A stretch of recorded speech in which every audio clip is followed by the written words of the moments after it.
बोलू? असं असेल तर वाट लागेल मम्मा. मी पुन्हा कॉल करते सुजितला. सुजित सरपोतदार म्हणतात मला. सुजित? सुजित सर कोण आहे मी? कोण आहे मी? सुजित. सुजित नाही आहे मी.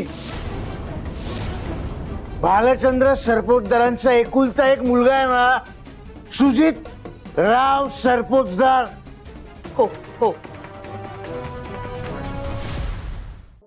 सुजित, अरे तू मणीला भेटायला गेलेलास ना, मग दारू कुठून पिऊन आलास?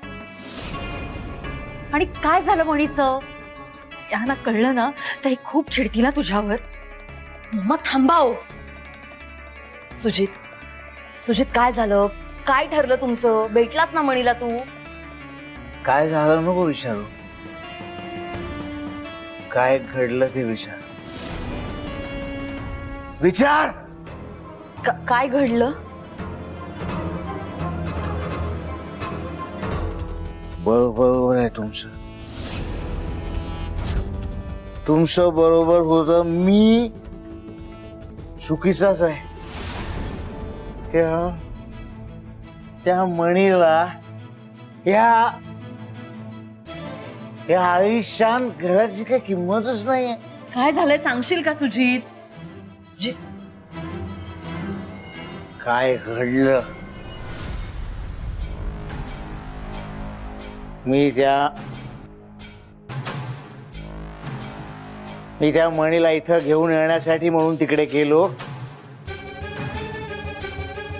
आणि त्यानंतर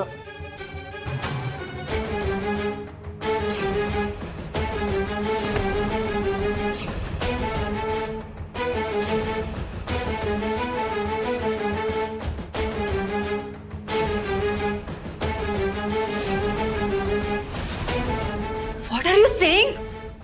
त्या मणीने कॉलर पकडली तुझी? ए सुजित, तुला काही लागलं नाही ना बाळा? हा, त्या मणीची एवढी हिंमत, माझ्या मुलावर हात उचलला. वाटोळ होईल त्याचं, वाटोळ.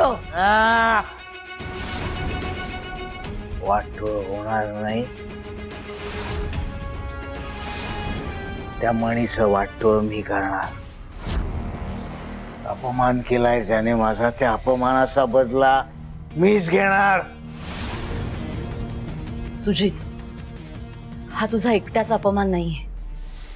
हा आमचा आणि या सरपोतदार घराण्याचा अपमान आहे. आणि त्याची शिक्षा त्या मणीला मिळणार. माझ्याकडे एक प्लान आहे. रान काय? Tit for tat. जशाच तसं त्या मणीचं जगणं मुश्किल करून ठेवणार.